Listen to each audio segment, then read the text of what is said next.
Hey everyone, James Baker here, and I got a really important video for you today, and it's something that I get asked all the time by my clients who are outside the US. It comes down to, how do I open a US bank account?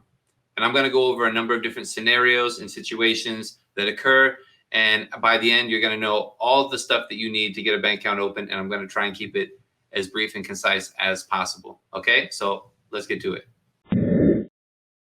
So, you want to open a US bank account. There's different types of accounts you can open, and there's many different types of banks.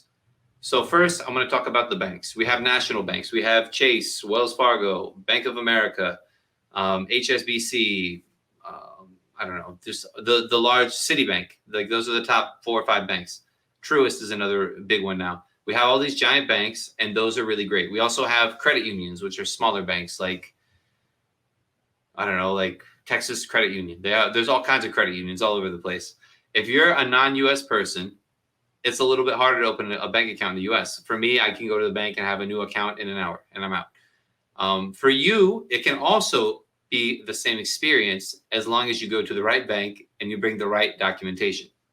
So now that we've identified these banks, I bring up the national banks because they're generally better for foreign nationals, for people who don't have U.S. green cards, U.S. social security numbers, who don't have passports in the U.S., who don't live in the U.S., all of those things. If you're a foreign person, you're just traveling in the U.S. and you want to open a bank account, it is possible, but you need to be prepared and you need to go to the right bank with the right information. I've had the best experiences with Chase and with Bank of America. They're national banks. They're not in every state, but in Miami, where we're at, they're extremely helpful, and they're bilingual, and they're really great to work with. And with our clients, we can set them up with a banker. You just walk in. We have all the documents there already. You just basically sign and then leave. You need to schedule an appointment online, and this is the information that you need to bring if you want to open a personal account at the bank. And it's basically the same for a business account, but for a personal account, you need a passport from your home country. You need identification. You need proof of address in the United States. This can be a phone bill. This can be a utility bill. For many of our clients who have family here, we'll have them write up a sublease from one of their family members. So if your uncle lives here, you get him to write you a lease. So you're paying rent at his house, whatever, $20 a month for occasional use. However you want to set it up, you need a permanent address in the U.S. and you need. Hey, I hope you're liking the video. If you got value from this video, I want to invite you to subscribe to the channel. It really helps. And I see that 90% of the people watching the channel are not subscribed. Also, if you have specific questions, comment below and I'll make separate videos about it. I'm happy to do that. Thanks for subscribing, and I'll see you with the next one. You need to have those documents prepared correctly. You need a U.S. phone number. It's really important to have a phone number that's not like a virtual number. Like Google Voice doesn't really work anymore. Google Fi will work, and there's other Tello, I think, is one. There's other services like that, and if you are interested in that, comment below and we'll share some. We use I think it's a Hello Phone. I think there's a number of different virtual permanent phone numbers that you can use, applications to sign up for a U.S. phone number. If you're able to get a Google Fi number and sign up for it ahead of time, then you can also use the Google Fi receipt, the bill, to verify your address. And I don't think they don't necessarily mail you something there. And this is something that these things change all the time. So to recap, you need a passport, you need proof of address, you need a phone number, and you need a couple $100s to deposit. I think Chase raised it recently. Before you didn't need money on a deposit for a business account, you might need $1,000 now. I'm not 100% sure because they change it constantly, but truly that's what you need to open a bank account in the US. And you need to meet with the most important thing is you need to meet with a banker who knows what he's doing.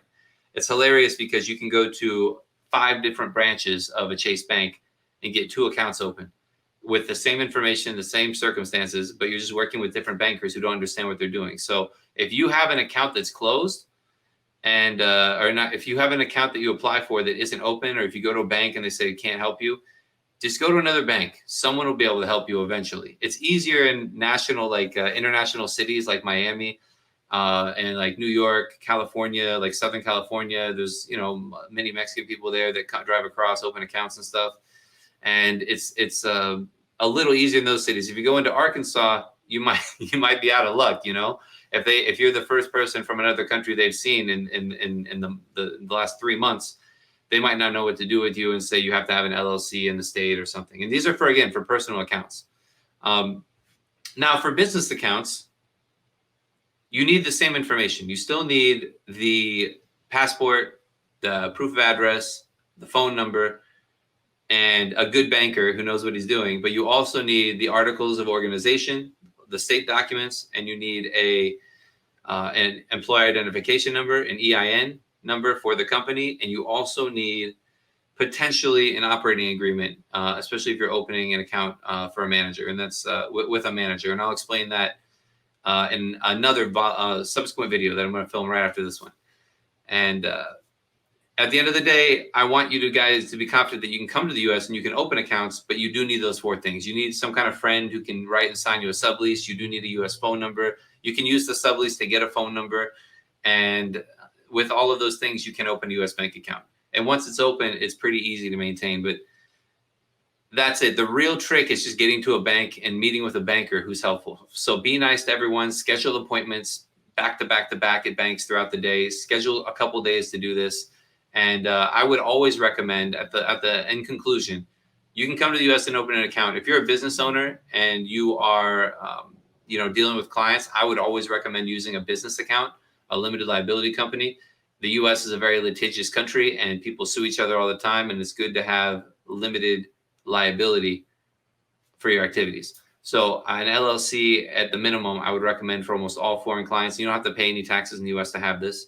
This is a big portion of our practice, how we advise our clients.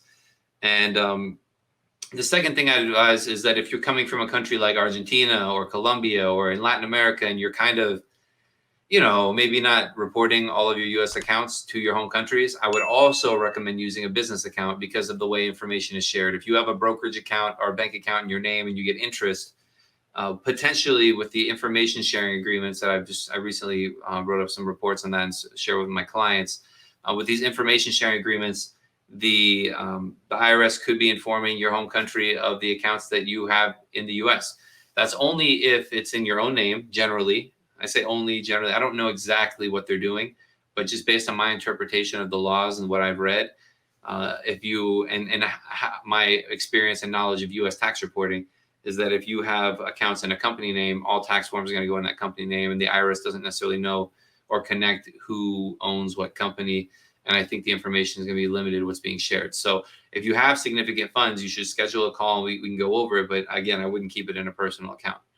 So at the end of the day, if you have questions and you need help with this stuff and you want to open accounts and you need some guidance, or you want to open businesses and keep your taxes up to date, I'd recommend you schedule a call with us. And if you have any concerns or doubts or experiences you'd love to share, put those in the comments below, because I'd love to read about what you guys have done. Okay. So I hope this video was helpful. Let me know if I missed anything or if anything has changed, and I'd be happy to make an update. Okay. Have a great day. Thanks for sticking around to the end of the video. And I want to share some things I have to offer you. If you're looking for help expanding to the US or fixing a tax problem, the quickest way to contact us is to schedule a free call in the description below, or at visiting jamesbakercpa.com/schedule. If you want to skip the line and speak with me directly, there's also a link in the description to schedule a call with me, which is another great option.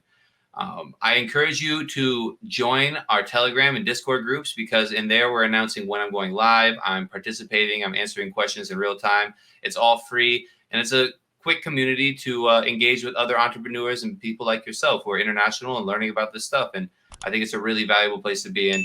At the end of the day, if you just subscribe and see me on the next video, that works too. So thanks for being here, and I'll see you in the next video.